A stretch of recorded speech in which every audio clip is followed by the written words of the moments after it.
Have you ever sat at a bus stop or on a park bench and noticed people on the go around you? The scene was buzzing with activity, right? People never stop, and neither does their creator. Sometimes we beg God to act as if he is still, but he is always moving, always at work. Not only do we get to celebrate his acts of love and redemption, but we actually get to join him in these good works. And there is nothing more life-giving than joining God as he moves. Here are some recent happenings at Kensington where we did just that.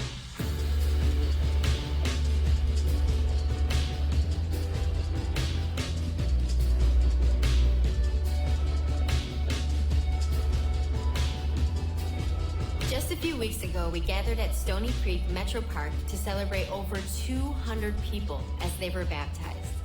Let me tell you, one of the most beautiful things you can witness in someone's life is that breathtaking moment when they break through the water surface, rising up to stand again, but this time with new life in Jesus. I feel like this is my time to recommit to God and to follow his path and to build a new family. And I'm more than happy to do that, and it's just a blessing to be here.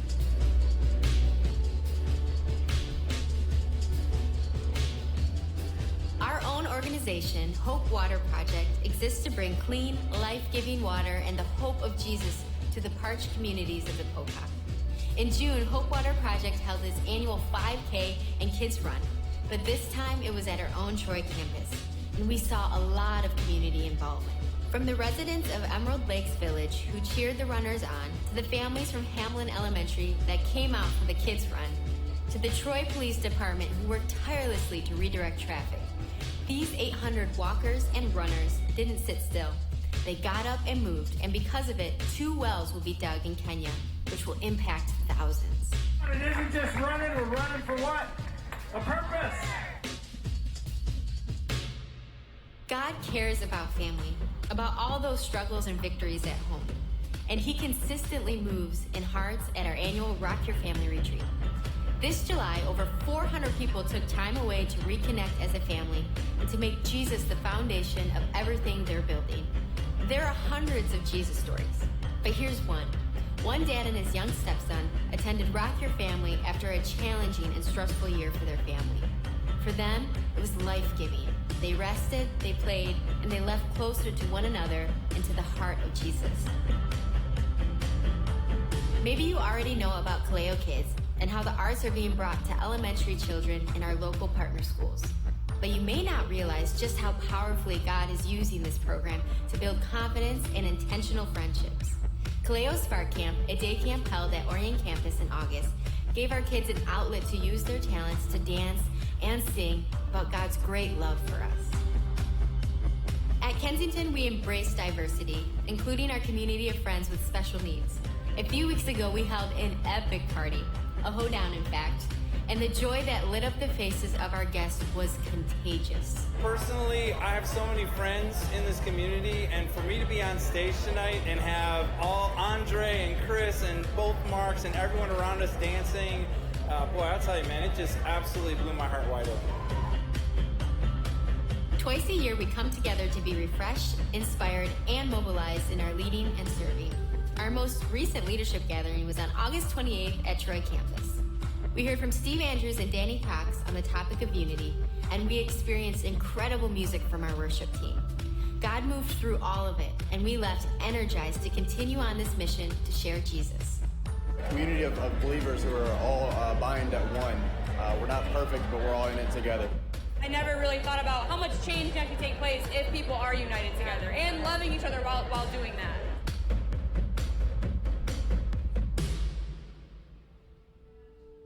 I have now had half a lifetime to watch these Jesus stories unfold. I reflect back on the beginning when we wondered if Jesus would ever do something with us at all. And he has answered that hope with an avalanche of blessing and purpose. Today we shared a handful of stories from recent months, and they represent just a fraction of the thousands of stories of life change happening all around us. And honestly, I wish I could tell you all of them. But here's what I want you to know. When we focus on the one that God's brought to us, he allows us together to reach thousands. And with Jesus, not one person is overlooked. It's humbling to be a part of this church, this community of people on mission. And I keep shaking my head in surprise that he has allowed us to join him as he resurrects lives, rebuilds communities, and redeems stories. It's all because of people. People simply making themselves available to Jesus and taking a step of faith. And it's certainly not because we've done it all right. He delights to work through us despite our many weaknesses and fumbles. One of the verses we've always loved is Philippians 4:13.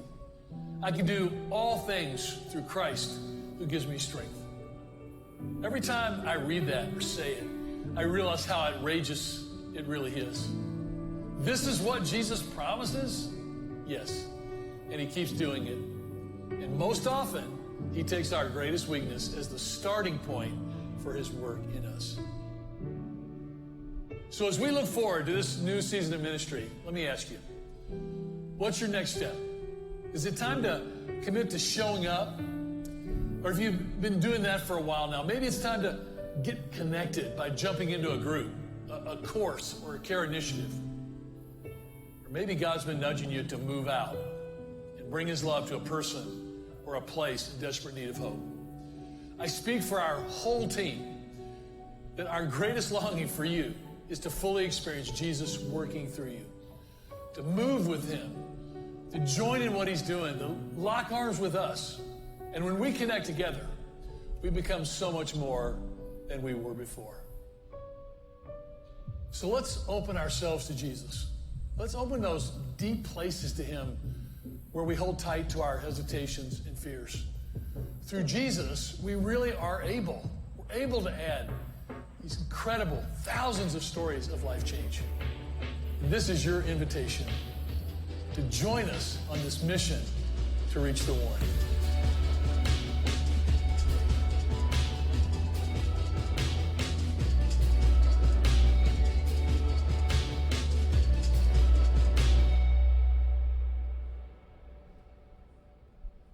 Well, good evening, everyone. How you doing?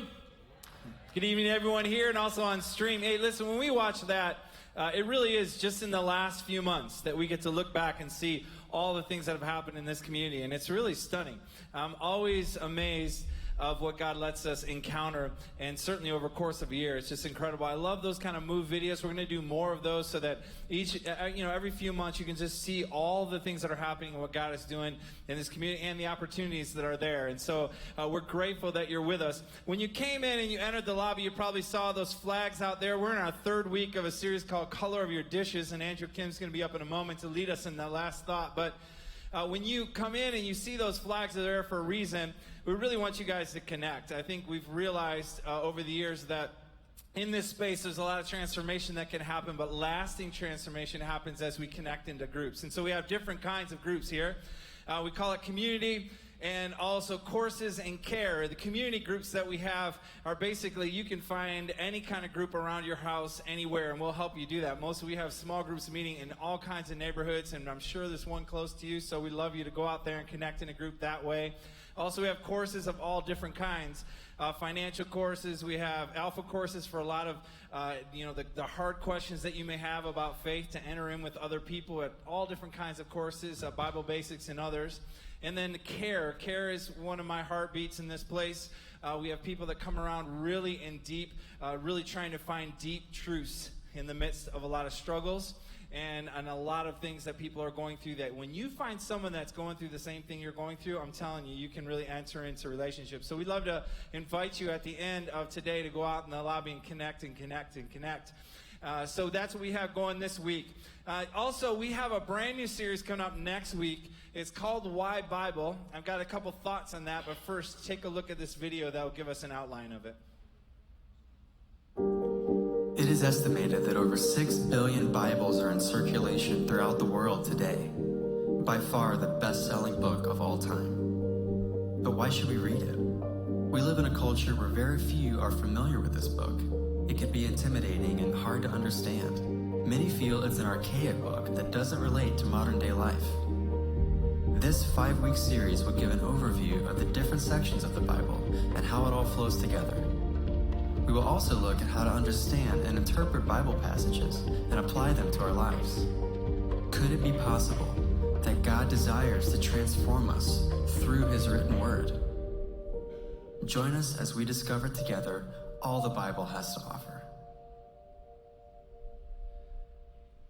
I'm actually really excited about this particular series coming up for 5 weeks. When I was growing up, my parents, and I'll bring this out next week when I kick off the series, my parents had a big, huge, red Catholic Bible. And I'm not kidding you, I don't think we ever turned a page on that Bible.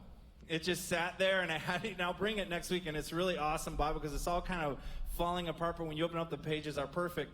And part of that was the idea that really we shouldn't read the Bible, it should be interpreted for us.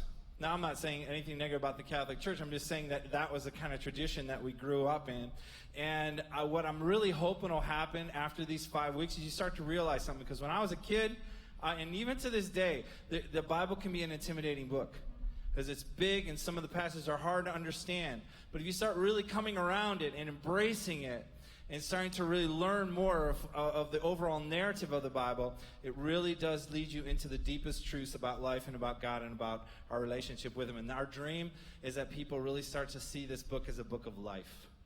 And I see that as a book of life and where we can really meet God. And so we're excited about that. We're excited about starting out, giving you a good overview, and then really diving into some specifics over those 5 weeks. So I invite you to come back and bring a friend for that series. Well, like I said, Andrew Kim is going to lead us in this last week of The Color of Your Dishes. Before we do that, I'd love you to stand up and just greet someone next to you.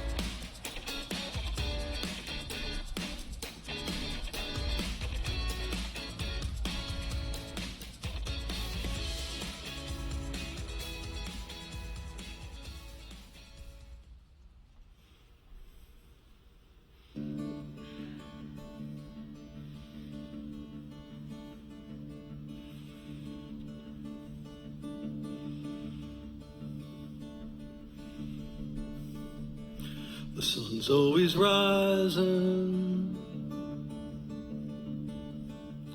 but you'd rather keep hiding from the loss that you've endured. Is anyone listening? Or are we all walking past each other's open doors? But you've got a song to sing that nobody else can bring.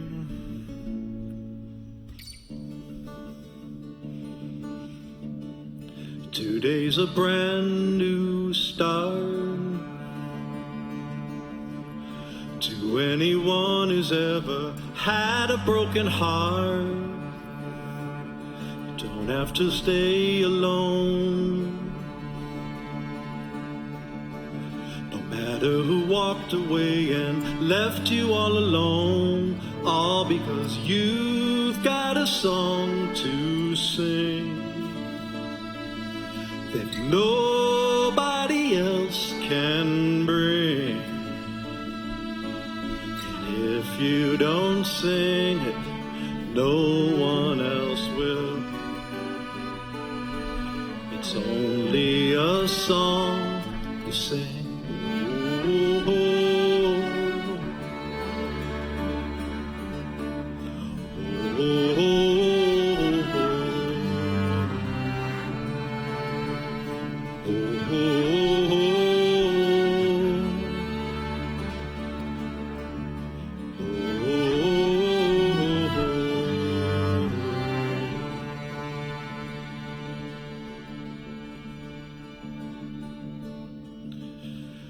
The time's come for you to recognize who you are and what you want to do. Each day presents a choice. whether to hide your dreams or give yourself a voice, all because you've got a song to sing that nobody else can bring. It may not seem loud, it may not be proud, but what's the truth? You just got to choose to sing. 'Cause you've got a song to sing.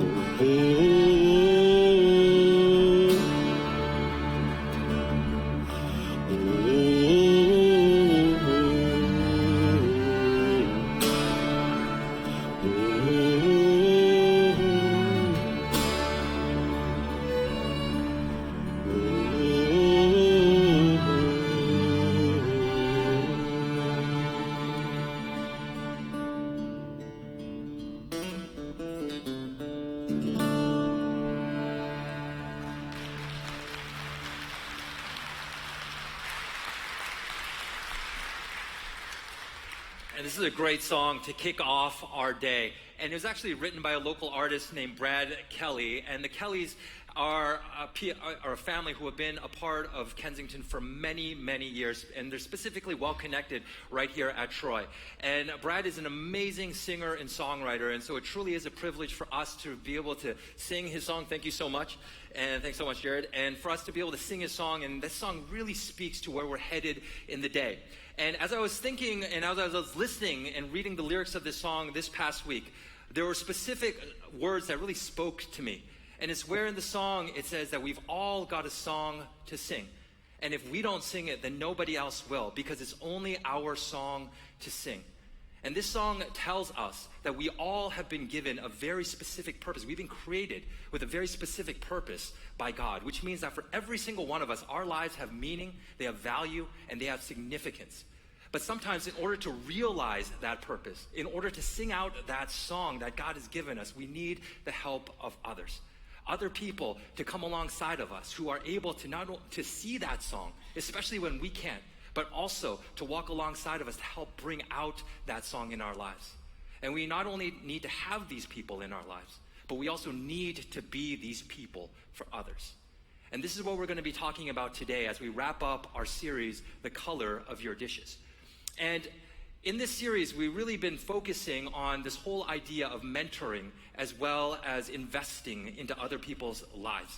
And we've been talking about the fact that when we are doing this, what it requires us to do is it requires us to invite people into our lives, to spend time with them, to allow them to have access to us, so much so that they know the color of our dishes.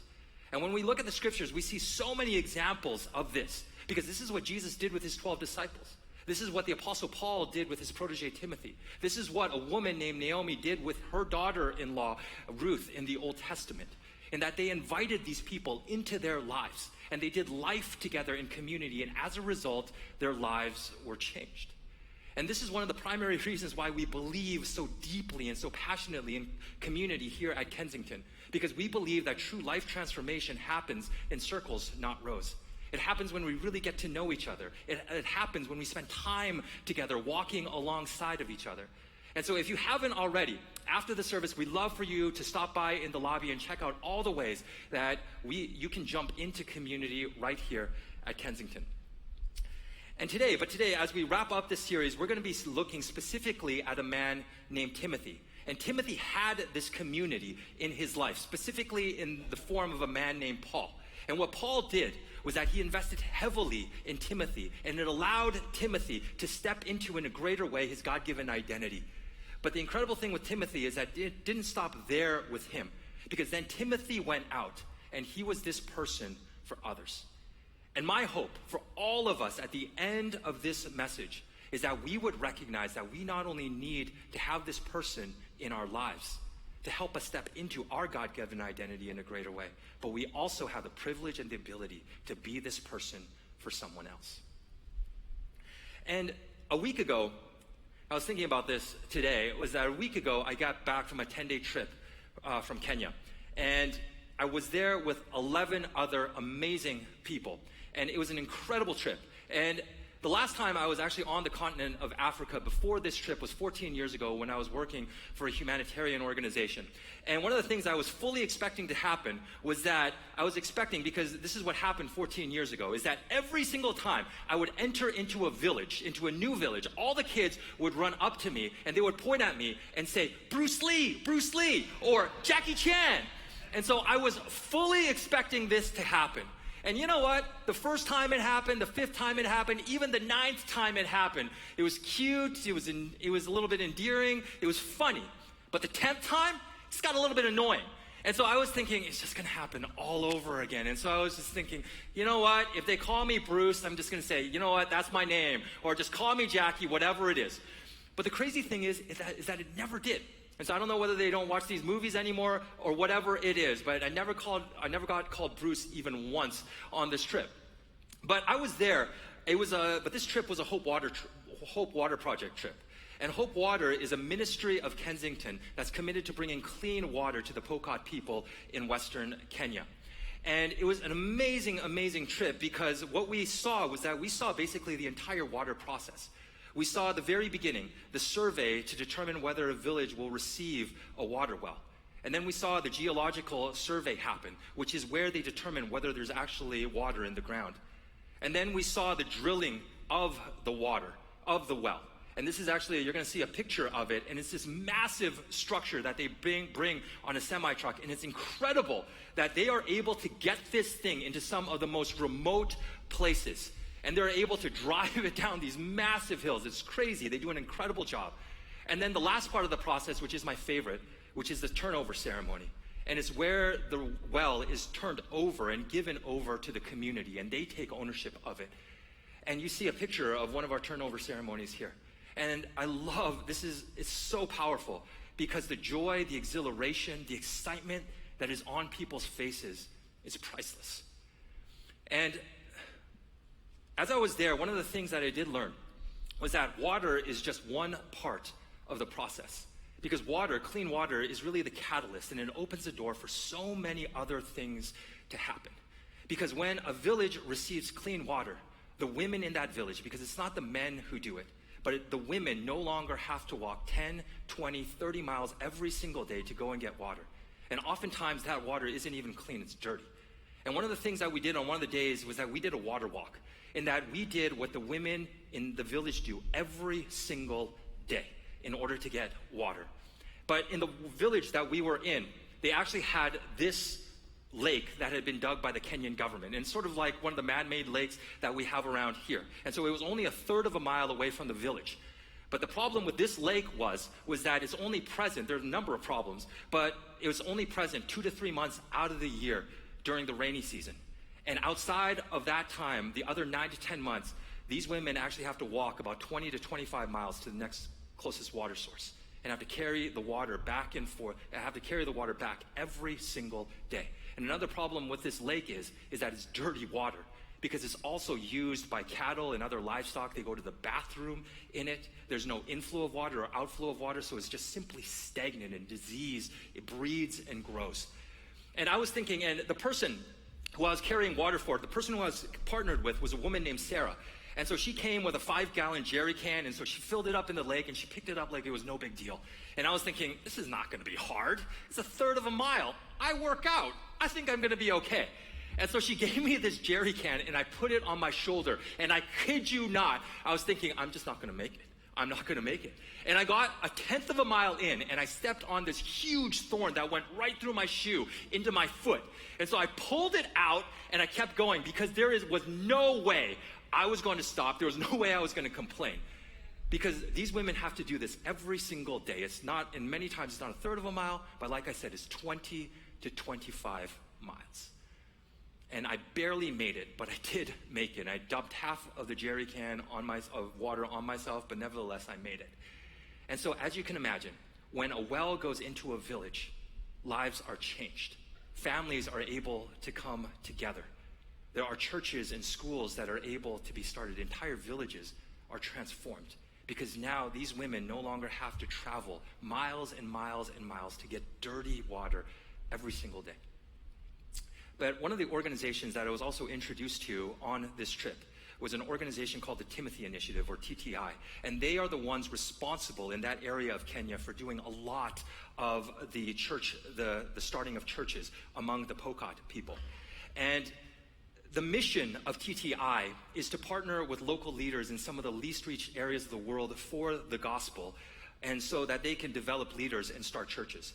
And I met a man named Simon Yoda, who is oversees and leads one of the training centers, and he's a powerful man, as he should be, because his last name is Yoda. But he said to me, and he told me that every single person, and this is Simon, and he told me that every single person who's a part of TTI is required to share the message of Jesus with 5 people a week.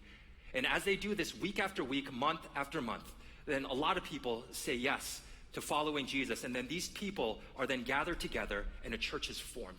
And then when a church community is formed, then they identify specific people who they believe are leaders within this community. And then they mentor these people. They invest into these people in hopes that later on that they will then go out and do the exact same thing. That they'll share Jesus with other people. Then they'll form a church. They'll identify leaders. And then they'll send these people out to do the exact same thing. And Simon was telling me about a man that he's investing in right now. And it's a man who I'll call John. And John used to be a cattle raider, and that he used to go into villages and he used to steal their cattle, and in the process hurt a lot of people. And because of what he was doing, it ended up destroying his relationships, destroying his relationship with his family as well as his village. But then one day, John met Simon, and Simon shared the message, shared the gospel with him, shared Jesus with him, and his entire life has been transformed. And Simon has also walked alongside of John, shared his life with him, mentored him. And what John has done just in the past several months is that he shared Jesus with 75 people, and 22 of them had said yes to following him. And so John, the next step for John is to form a church community. And then, like I said, to identify specific leaders who he can do and he can invest into and do what Simon has done for me, for him, and invest into these leaders as well, so that they could then go out and then form and then do the same exact thing. And this whole process of mentorship has yielded incredible results, in that just in the past 11 months in that area of Kenya, 74 churches have been started and more than 500 people have made the commitment to follow Jesus. And this whole model, this whole strategy of mentorship isn't something new, because it's been around for millenniums. And it hasn't just been effective in Kenya, but really all around the world. And it's also a strategy, it's also a model of mentorship that we see in the scriptures, specifically in one relationship that we're going to be looking at today. This relationship between the Apostle Paul and this man, Timothy. And when we look at the scriptures, what we see is that the Apostle Paul, he went on 3 different missionary journeys to parts of Europe and Asia in order to spread the message of Jesus. And on his second missionary trip, he met this man named Timothy. And what we see in the New Testament, what we read in the New Testament book of Acts, is that in Acts chapter 16, we're introduced to Timothy. And this is what it says. It says that Paul came to Derbe and then to Lystra, where a disciple named Timothy lived, whose mother was Jewish and a believer, but whose father was a Greek. And so Timothy's mother, her name was Eunice. She was a Jesus follower. But at the same time, what we also know is from one of Paul's other letters, we also know that Timothy's grandmother, whose name was Lois, that she was a Jesus follower as well. And most scholars believe that Timothy was introduced to Jesus through these 2 powerful women in his life. And when Paul met Timothy, Timothy was likely in his late teens, early 20s. And Paul, when he met him, he saw that there was something special in this man. Because as it says starting in verse 2, the believers at Lystra and Iconium, they spoke well of Timothy. And so Timothy had an incredible reputation, which was very important to Paul. And because Paul saw something special in Timothy, what he did was that he wanted to take him along on his journey. So he circumcised Timothy because of the Jews who lived in that area, for they all knew that his father was a Greek. And I can imagine what Paul saw in Timothy was that he saw a young man who had incredible faith. He saw a leader. He saw a young man who had courage, who had integrity, a young man who could help him do the work that he was called to do in that moment, but also who he could invest in and later on replace him, hopefully, to take the message of Jesus to the ends of this earth. And this is what I imagine that Paul saw in this young man, Timothy. And this is the very first principle of mentorship that we see in their relationship. And this principle of I see you. Because Paul saw something special in this young man. Whether it was a skill, whether it was ability, a characteristic, a passion, he saw something in Timothy. And have you ever had this happen in your life? Where someone you respect, where someone you love, saw something special in you? Maybe it was something that you didn't even see in yourself. And I remember the very first job that I ever had. And I got it when I was 16, and it was at Starbucks. And still to this day, one of the best jobs that I've ever had. And I'll never forget this one conversation I had with my boss one afternoon. And I was a few months into my job there, and I was having an awful week. In that I had made so many mistakes. And they weren't small mistakes, but they were big mistakes, and they were just stacking up. And so I came to a point where I said to myself, you know what, maybe I should just quit before I get fired. That's how bad it was.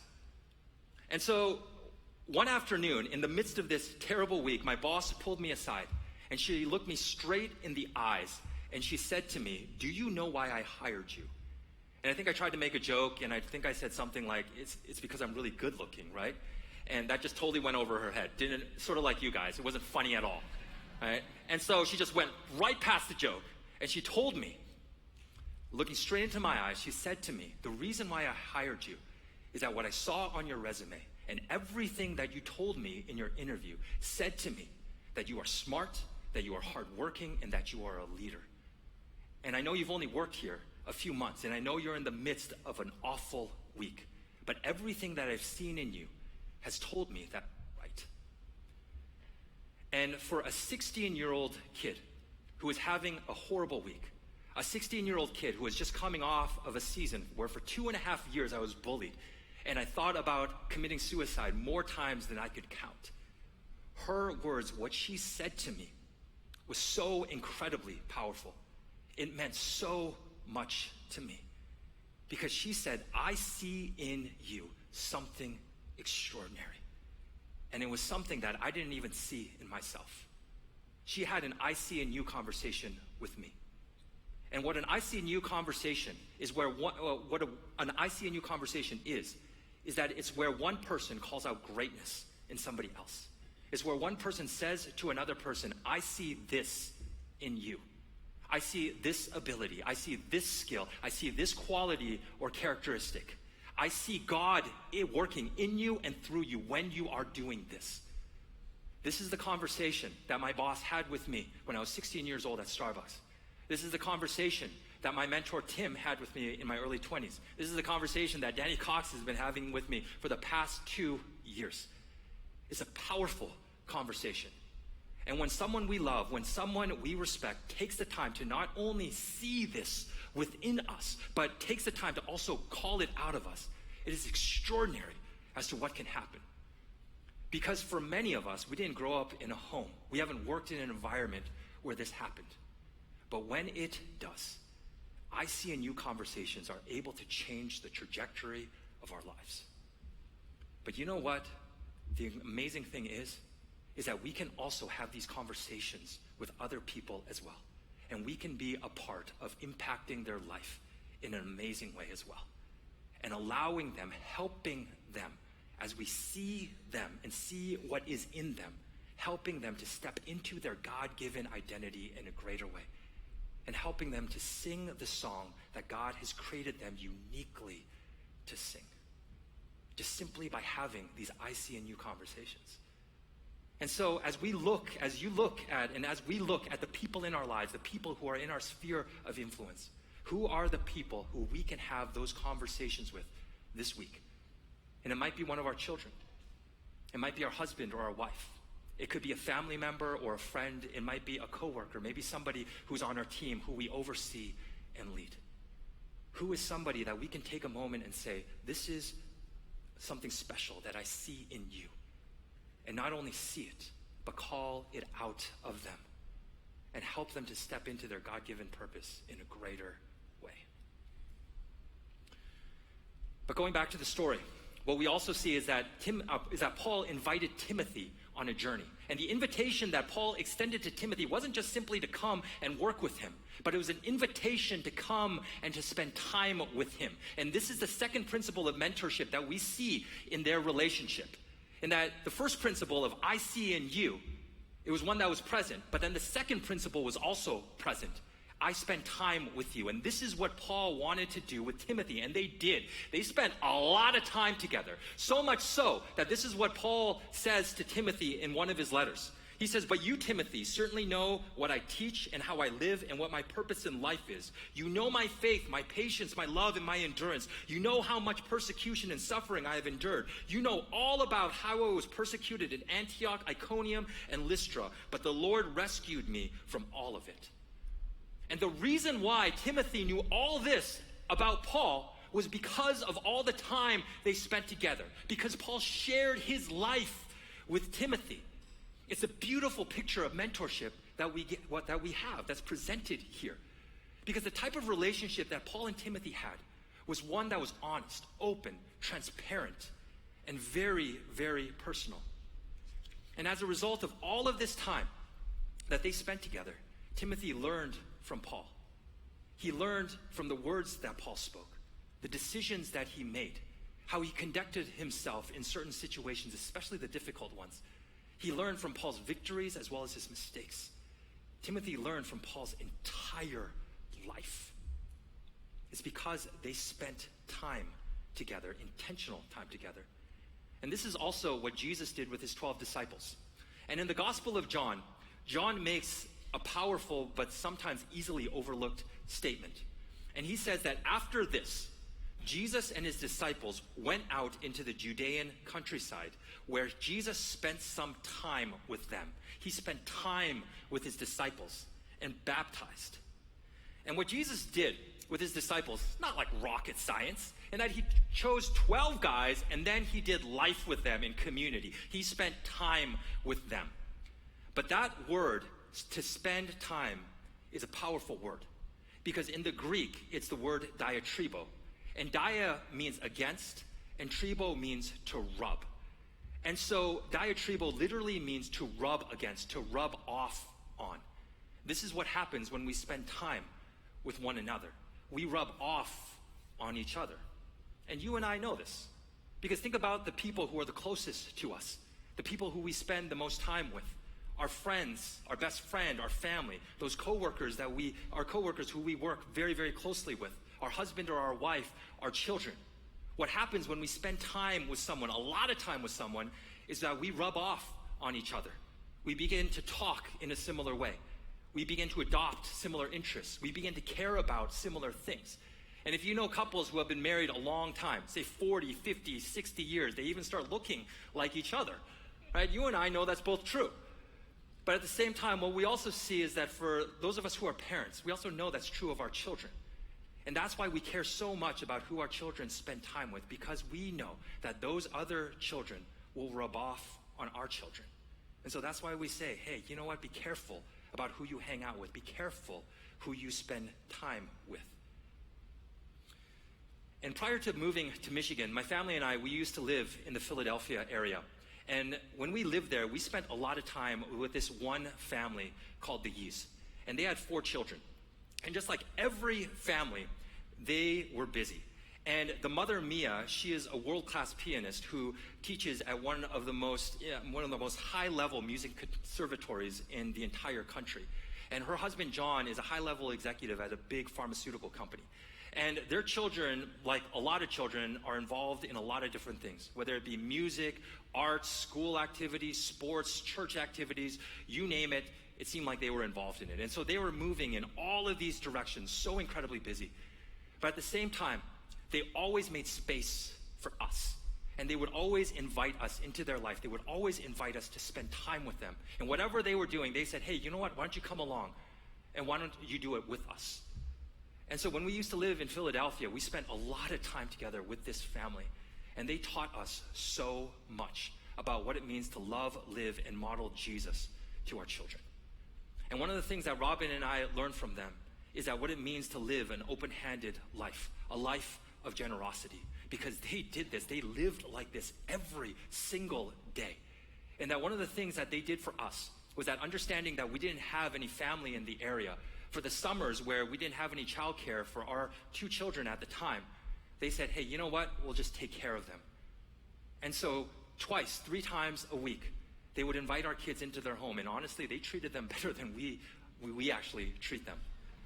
And so Robin and I were so incredibly grateful. So every single time we would see them, we would say, thank you, thank you, thank you.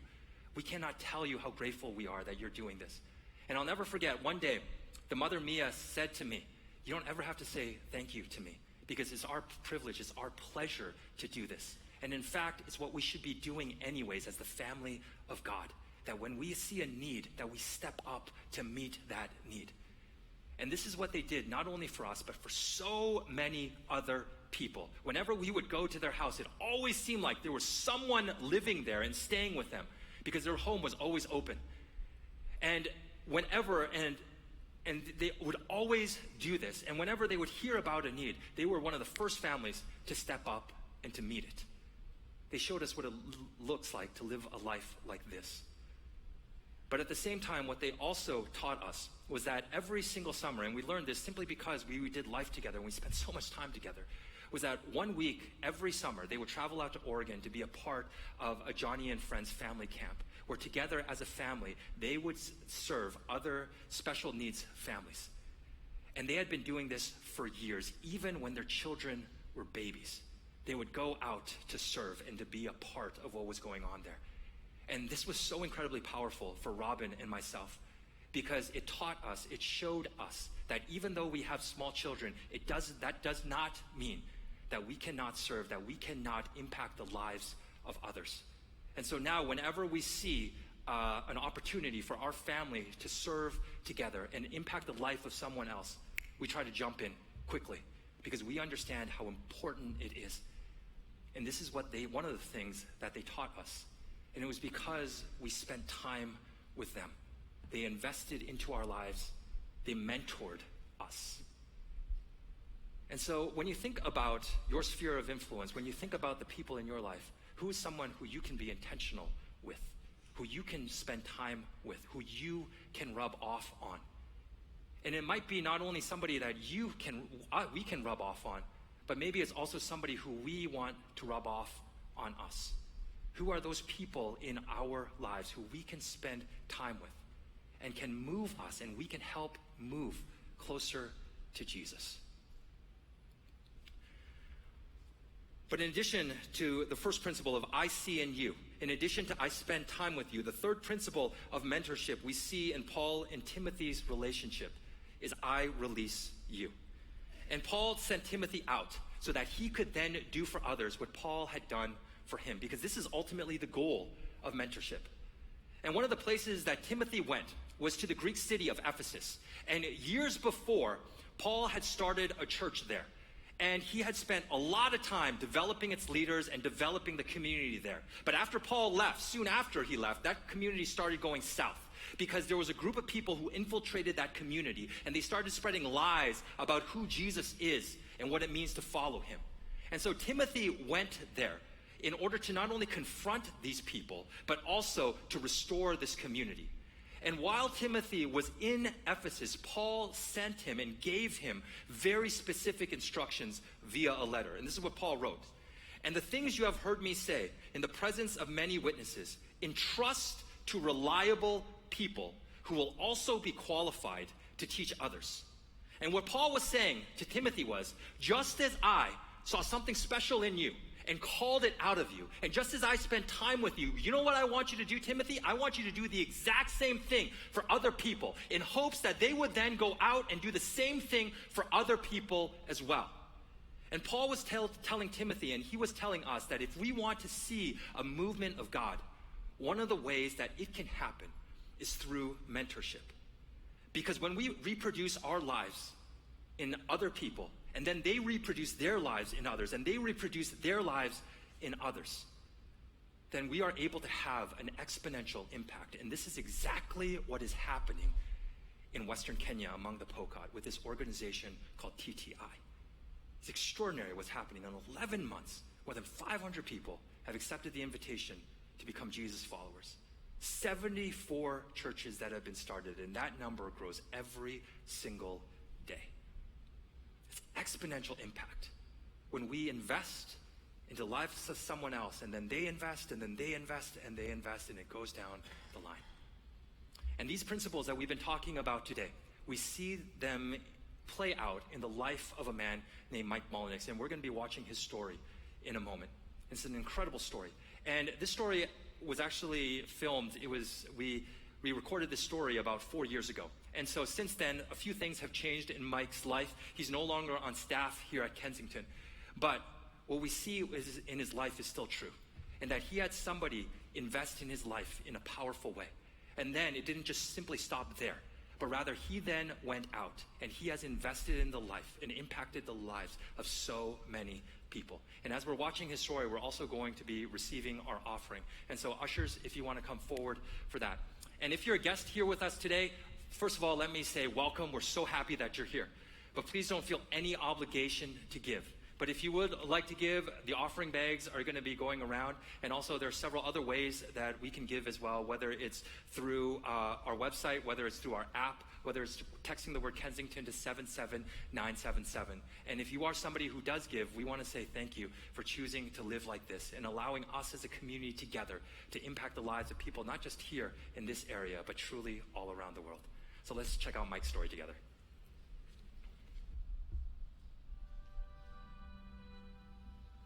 My name is Mike Mullenix. I am the music director at Kensington. I came here 10 years ago, back in 2005. And since then, I've transitioned into mainly running the recording facilities that we have at Kensington, making music for stuff like our videos, for our weekend services, for holiday services, and all that kind of stuff. And it's been a pretty cool job. I love it. My earliest memories of music were back in the mid-'80s, when I was like 3-4 years old, riding around in Panama City, Florida, in the back of my mom's 1985 Camaro, listening to Van Halen and Phil Collins and Michael Jackson and all the awesome pop music that came out throughout the 80s. I had a buddy named Brandon who started playing electric guitar, and he was really good. He picked it up really fast. I watched him one time play with a band, and he played like Freebird by Leonard Skinner. And when it got to the guitar solo, and I actually saw somebody my age like doing that, actually playing that guitar solo, I was like, my mind was just blown, like completely. Like I was like, I want to be able to do that, and I want to do it better than him. One day I just decided, I was like, I don't want to just play live. I want to like be in the recording studio. I've seen pictures of these things, and it looks like a really cool environment. It's usually cool rooms with like fabric on the wall and like really expensive looking mixer consoles and these kinds of things. And I was like, I want to learn more about that. And growing up in Nashville, I mean, there's a recording studio and a church on every corner. So I really just one day decided to have my mom take me out when I was 15 years old. And I went and I knocked on this door of a place that I knew was a recording facility in Franklin. It's called the Border Recording Studios. It was owned by John Lowry. And I remember John opening the door that day. I knocked on the door and I was like, hey, mister, I'm Mike and I'm 15 years old and I want to learn about recording. And John looked at me and kind of smiled like, okay. He was like, you know what?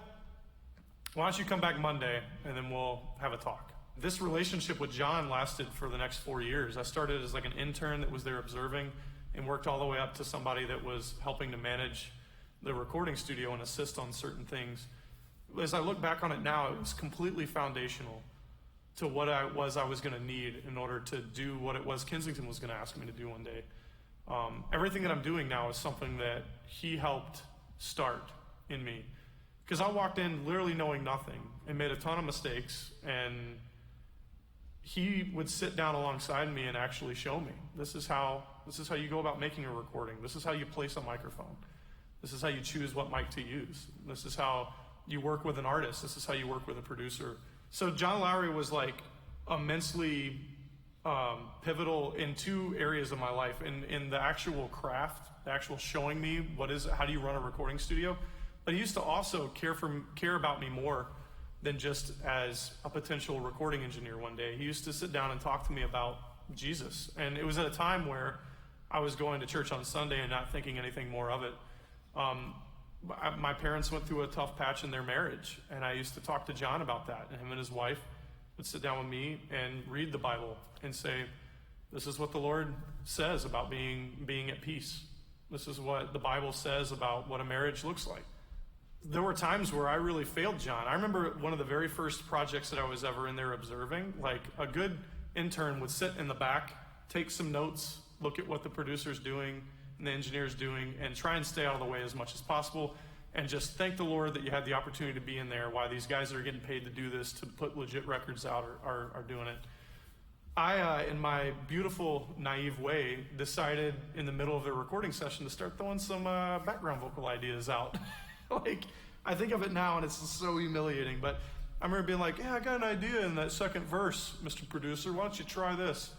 And the whole room just looked at me like, who's this guy? Like, where's John? Get him out of here, you know? And so John came and got me in, and I was like, what? I felt like their idea wasn't very good and they needed a better one. And he laughed and he was like, okay, here's the deal. If you ever do that again, you're gone. And now let me explain to you why. And so he sat down and he said, there are things like fears. There are producers with jobs. People are spending money. They have worked on this before they ever got here. There's a whole thing that a producer is navigating in a recording studio between the players and the client and everything, and all this stuff comes together to make a recording. And when somebody who's not in the middle of that starts offering their opinions or their voices, it can really be detrimental to the progress of the session. Well, I had no idea. And so instead of him being like, hey, dude, guess what? It didn't work out. Why don't you hit the road and maybe come back once you learn how to handle yourself in here? He decided instead to sit with me and say, here's what you did. Here's why it didn't work. And here's what you could do next time. And one specific thing that he told me once that has always stuck with me was, he goes, one day as I was like getting ready to go off to college, he said like, hey, Mike, I just want to tell you something. We all stand on the shoulders of giants. And I was like, okay, what does that mean? He goes, the reason I'm doing all of this is because at some point somebody decided to invest in me. And, you know, I have my set of influencers, and I have the guys that were even willing to walk alongside me as I was learning. He goes, you're going to step into an area where I've decided to do the same thing with you. And there's going to come a point in time where it's going to be time for you to do the same thing with somebody else. Does it have 12 channels on that panel? You're in 14? As I think about what my job is now, the things that I picked up from John that I really hope are evident in my work are commitment to it being excellent and it being done well, commitment to loving the people that you're working on it with, and commitment to saying that, like, who's coming up after you? Who are you teaching what it is that you're doing? Because you're not always going to be here to do it. I would hope that as I continue moving forward with the different creative endeavors and the different projects I'm going to be doing for Kensington, that those criteria are always met. Sounds good. Cool.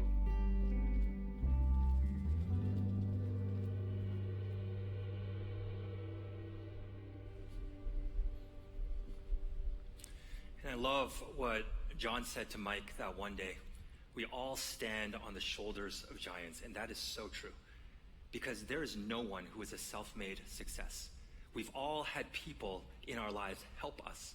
We've all had people in our lives who have seen greatness in us and call it out of us. People who have then also spent time walking alongside of us so that these talents that God has given us, these skills, these passions that God has given us can be realized. And the incredible thing is that we also have the privilege and the ability to be these people for others. And so the question that I want to ask again is that who is that person for you? Who this week you can call out greatness in them by having an I see you in you conversation with them? Who is someone who you can be intentional with and walk alongside of and really develop these passions and help them to sing out the song that God has uniquely given them to sing? But at the same time, we not only need to be these people for others, we need to have these people in our lives as we've been talking about. And so as you think about the people in your life, is there someone who you think, hey, you know what? I love the way that they do this. I love the way that they lead their organization, their team, with such incredible integrity and love. I love the way that they parent. I want to learn from that person. Or I love the way that they just are so intentional about their relationship with Jesus. Is there that person in your life who you want to learn from? And if there is, it doesn't have to be this awkward thing where you go up to that person and say, will you mentor me? Will you invest into me? It doesn't have to be like that. But rather, all we have to do is to be intentional with the time that we spend with that person. Because when we spend time with somebody, as we've been talking about, we're able to rub off on each other. And if you want this to happen in your life, but you don't know, I don't have that person who I want to invest in me, or I don't have anyone to invest into, a great place to jump in to get started and to potentially find those people is in community right here at Kensington. To join a group, to join a class, whatever it may be. And so we'd love for you after the service again to go into the lobby and to drop by and learn about all the ways that you can have that community right here. And so at this time, we're going to be singing a song. And it's a great song. It's called Run to the Father. And it reminds us that God, our Father, He is the ultimate mentor. And that when we go to Him, He gives us everything that we need to help us, to move us towards being the person He has created, designed, and destined for us to be. And so let's step into this moment together.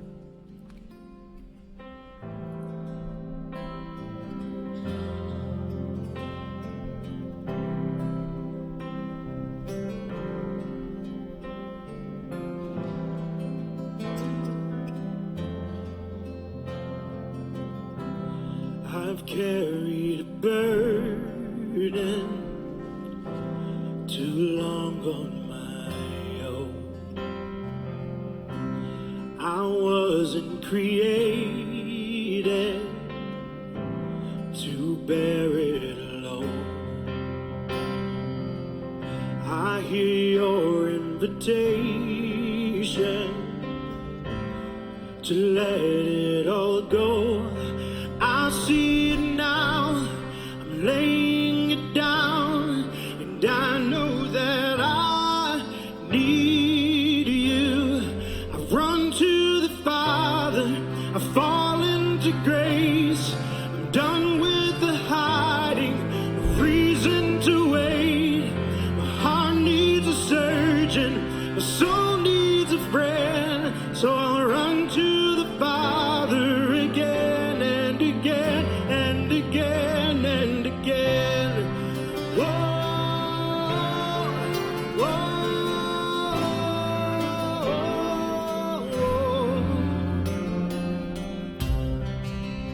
Saw my condition,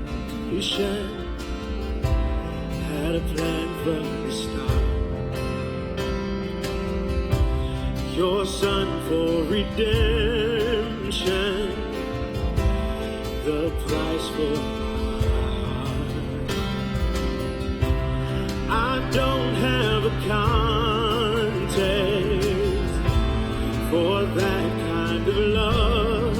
I don't understand, I can't comprehend. All I know is I need you. I run to the Father, I fall into grace. I'm done with the hiding, no reason to wait. My heart needs a surgeon, my soul needs a friend, so I'll run to the Father again and again and again and again. Whoa, whoa, again and again and again and again. Whoa, whoa, whoa. My heart has been in your sight long before my first breath, running into your arms is running to life from death. I feel this rush deep in my chest. Your mercy is calling out. Just as I am, you pull me in.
Father, I've fallen to grace. I'm done with the hype, no reason to wait. My heart needs a surgeon, my soul needs a friend.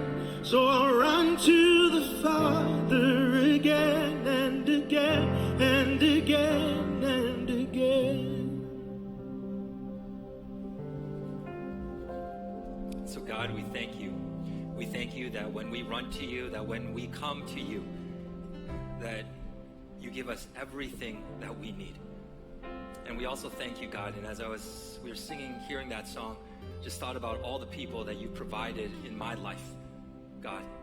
And for every single person here and on stream, I know that when we look back at our lives, we can think of people whose shoulders that we stand on.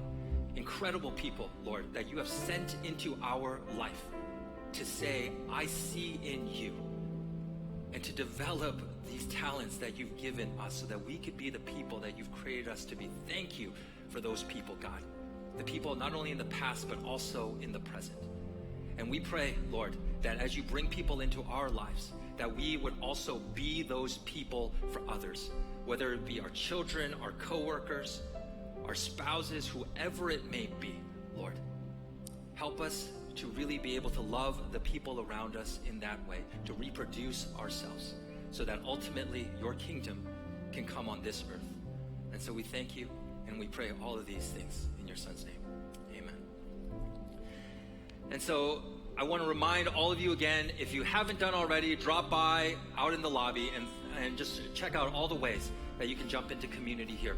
And so we'd also love for you to come back, invite somebody to come with you next week as we start a brand new series, Why Bible? And if anyone would like somebody to pray with them or for them, our prayer team will be down front. But thanks so much for being here, everyone. Have a great rest of your weekend.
Okay, all right, let's go. Have a great night.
you doing?